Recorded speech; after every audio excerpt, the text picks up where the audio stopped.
They won, of course, but it was a grueling affair. With the battle room so filled with a labyrinth of stars that hunting down the enemy during mop-up took 45 minutes. It was Paul Slattery's Badger Army, and they refused to give up. There was a new wrinkle in the game, too. When they disabled or damaged an enemy, he thawed in about 5 minutes, the way it worked in practice. Only when the enemy was completely frozen did he stay out of action the whole time. But the gradual thawing did not work for Dragon Army. Crazy Tom was the one who realized what was happening when they started getting hit from behind by people that thought were safely out of the way. And at the end of the battle, Slattery shook Ender's hand and said, "I'm glad you won. If I ever beat you, Ender, I want to do it fair." "Use what they give you," Ender said. "If you've ever got an advantage over the enemy, use it." "Oh, I did," said Slattery. He grinned. "I'm only fair-minded before and after the battles." The battle took so long that breakfast was over. Ender looked at his hot, sweating, tired soldiers waiting in the corridor and said, "Today you know everything. No practice, get some rest, have some fun, pass a test." It was a measure of their weariness that they didn't even cheer or laugh or smile. Just walked into the barracks and stripped off their clothes. They would have practiced if he had asked them to, but they were reaching the end of their strength, and going without breakfast was one unfairness too many. Ender meant to shower right away, but he was also tired. He lay down on his bed in his flash suit just for a moment and woke up at the beginning of lunchtime. So much for his idea of studying more about the buggers this morning. Just time to clean up, go eat, and head to class. He peeled off his flash suit, which stank from his sweat. His body felt cold, his joints oddly weak. Shouldn't have slept in the middle of the day. I'm beginning to slack off. I'm beginning to wear down. Can't let it get me. So he jogged to the gym and forced himself to climb the rope 3 times before going to the bathroom to shower. It didn't occur to him that his absence in the commander's mess would be noticed, that showering during the noon hour when his own army would be wolfing down their first meal of the day, he would be completely, helplessly alone. Even when he heard them come into the bathroom, he paid no attention. He was letting the water pour over his body, over his head. The muffled sound of footsteps was hardly noticeable. Maybe lunch was over, he thought. He started to soap himself again. Maybe somebody finished practice late. And maybe not. He turned around. There were 7 of them, leaning back against the metal sinks or standing closer to the showers, watching him. Bonso stood in front of them. Many were smiling, the condescending leer of the hunter for his cornered victim. Bonso was not smiling. However, "Ho," Ender said. Nobody answered. So Ender turned off the shower, even though there was still soap on him, and reached for his towel. It wasn't there. One of the boys was holding it. It was Bernard.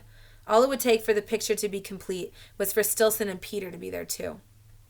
They needed Peter's smile. They needed Stilson's obvious stupidity. Ender recognized the towel as their opening point. Nothing would make him look weaker than to chase naked after the towel. That was what they wanted. To humiliate him. To break him down. He wasn't going to play. He refused to feel weak because he was wet and cold and unclothed. He stood strongly, facing them, his arms at his sides. He fastened his gaze on Bonso. "Your move," Ender said.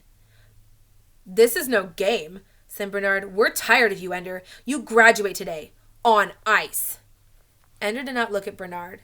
It was Bonso who hungered for his death, even though he was silent. The others were along for the ride, daring themselves to see how far they might go. Bonso knew how far he would go.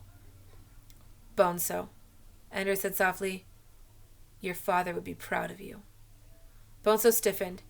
He would love to see you now. Come to fight a naked boy in the shower, smaller than you.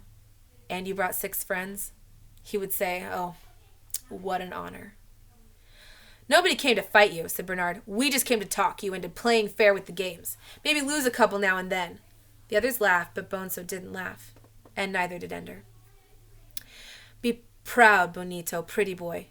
You can go home and tell your father, yes, I beat up Ender Wiggin, who was barely 10 years old, and I was 13, and I had only 6 of my friends to help me, and somehow we managed to defeat him, even though he was naked and wet and alone.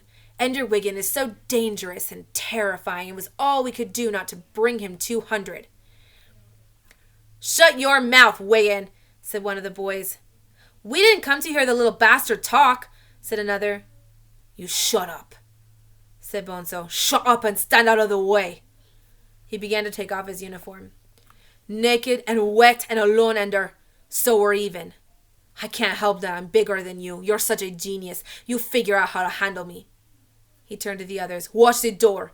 Don't let anyone else in.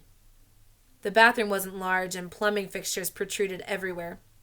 It had been launched in one piece, as a low-orbit satellite packed full of the water reclamation equipment. It was designed to have no waste space. It was obvious that their tactics would have to be throw the other boy against fixtures until one of them does enough damage that he stops. When Ender saw Bonso's stance, his heart sank. Bonso had also taken classes, and probably more recently than Ender. His reach was better, he was stronger, and he was full of hate. He would not be gentle. He will go for my head, thought Ender. He will try above all to damage my brain, and if this fight is long, he's bound to win. His strength can control me. If I'm to walk away from here, I have to win quickly and permanently. He could still feel again the sickening way that Stilson's bones had given way, but this time it will be my body that breaks, unless I break him first. Ender stepped back, flipped the shower head so it turned outward, and turned on pure hot water. Almost at once, the steam began to rise. He turned on the next and the next. I'm not afraid of hot water, said Bonso. His voice was soft. But it wasn't the hot water that Ender wanted, it was the heat. His body still had soap on it, and his sweat moistened it, made his skin more slippery than Bonso would expect. Suddenly, there was a voice from the door. Stop it! For a moment, Ender thought it was a teacher come to stop the fight, but it was only Dink Meeker. Bonso's friends caught him at the door, held him. Stop it, Bonso! Dink cried. Don't hurt him! Why not? Asked Bonso, and for the first time he smiled. Ah, thought Ender, he loves to have someone recognize that he is the one in control, that he has power. Because he's the best, that's why. Who else can fight the buggers? That's what matters, you fool, the buggers! Bonso stopped smiling. It was the thing he hated most about Ender, that Ender really mattered to other people, and in the end, Bonso did not. You've killed me with those words, Dink. Bonso doesn't want to hear that I might save the world. Where are the teachers, thought Ender. Don't they realize that the first contact between us in this fight might be the end of it? This isn't like the fight in the battle room where no one had the leverage to do any terrible damage. There's gravity in here, and the floor and walls are hard and jutted with metal. Stop this now or not at all. If you touch him, you're a bugger lover, cried Dink. You're a traitor if you touch him to deserve to die. They jammed Dink's face backward into the door, and he was silent. The mist from the showers dimmed the room, and the sweat was streaming down Ender's body. Now, before the soap is carried off me, now, while I'm still too slippery to hold. Ender stepped back, letting the fear he felt show in his face. Bonso, don't hurt me, he said, please. It was what Bonso was waiting for, the confession that he was in power. For other boys, it might have been enough that Ender had submitted. For Bonso, it was only a sign that his victory was sure. He swung his leg as if to kick, but changed it to a leap at the last moment. Ender noticed the shifting weight and stooped lower, so that Bonso would be more off balance when he tried to grab Ender and throw him. Bonso's tight, hard ribs came against Ender's face, and his hand slapped against his back, trying to grip him. But Ender twisted, and Bonso's hand slipped. In an instant, Ender was completely turned, yet still inside Bonso's grasp. The classic move at this moment would be to bring up his heel into Bonso's crotch, but for that move to be effective required too much accuracy, and Bonso expected it. He was already rising onto his toes, thrusting his hips backward to keep Ender from reaching his groin. Without seeing him, Ender knew it would bring his face closer, almost in Ender's hair, so instead of kicking, he lunged upward off the floor with the powerful lunge of the soldier bounding from the wall and jammed his head into Bonso's face. Ender whirled in time to see Bonso stagger backward, his nose bleeding, gasping from surprise and pain. Ender knew that at this moment he might be able to walk out of the room and end the battle, the way he had escaped from the battle room after drawing blood. But the battle would only be fought again and again until the will to fight was finished. The only way to end things completely was to hurt Bonso enough that his fear was stronger than his hate. So Ender leaned back against the wall behind him, then jumped up and pushed off with his arms. His feet landed in Bonso's belly and chest. Ender spun in the air and landed on his toes and hands. He flipped over, scooted under Bonso, and this time, when he kicked upward into Bonso's crotch, he connected hard and sure. Bonso did not cry out in pain. He did not react at all, except that his body rose a little in the air. It was as if Ender had kicked a piece of furniture. Bonso collapsed, fell to the side, and sprawled directly under the spray of streaming water from a shower. He made no movement whatever to escape the murderous heat. My God! Someone shouted. Bonso's friends leaped to turn off the water. Ender slowly rose to his feet. Someone thrust his towel at him. It was Dink. Come on out of here. Dink said. He led Ender away. Behind them, they heard the heavy clatter of adults running down a ladderway. Now the teachers would come, the medical staff, to dress the wounds of Ender's enemy. Where were they before the fight, when they might have been no wounds at all? There was no doubt now in Ender's mind. There was no help for him. Whatever he faced, now and forever, no one would save him from it. Peter might be scum, but Peter had been right, always right. The power to cause pain is the only power that matters. The power to kill and destroy, because if you can't kill, then you have always subjects to those who can. And nothing and no one will ever save you. Dink led him to his room, made him lie on the bed. Are you hurt anywhere? He asked. Ender shook his head. You took him apart. I thought you were dead meat, the way he grabbed you, but you took him apart. If he'd stood up longer, you'd have killed him. He meant to kill me. I know it. I know him. Nobody hates like Bonzo, but not anymore. If they don't ice him for this and send him home, he'll never look you in the eye again. You or anybody.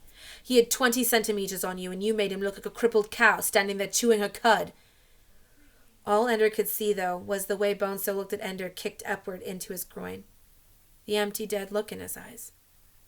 He was already finished then, already unconscious. His eyes were open, but he wasn't thinking or moving anymore. Just that dead, stupid look on his face. That terrible look. The way Stilson looked when I finished with him. They'll ice him, though, Dink said. Everybody knows he started it. I saw them get up and leave the commander's mess. Took me a couple of seconds to realize you weren't there either, and then a minute more to find out where they had gone. I told you not to be alone. Sorry. They're bound to ice him. Troublemaker. Him and his stinking honor. Then, to Dink's surprise, Ender began to cry. Lying on his back, still soaking wet with sweat and water, he gasped his sobs, tears seeping out of his closed eyelids and disappearing in the water on his face. Are you all right? I didn't want to hurt him, Ender cried. Why didn't he just leave me alone?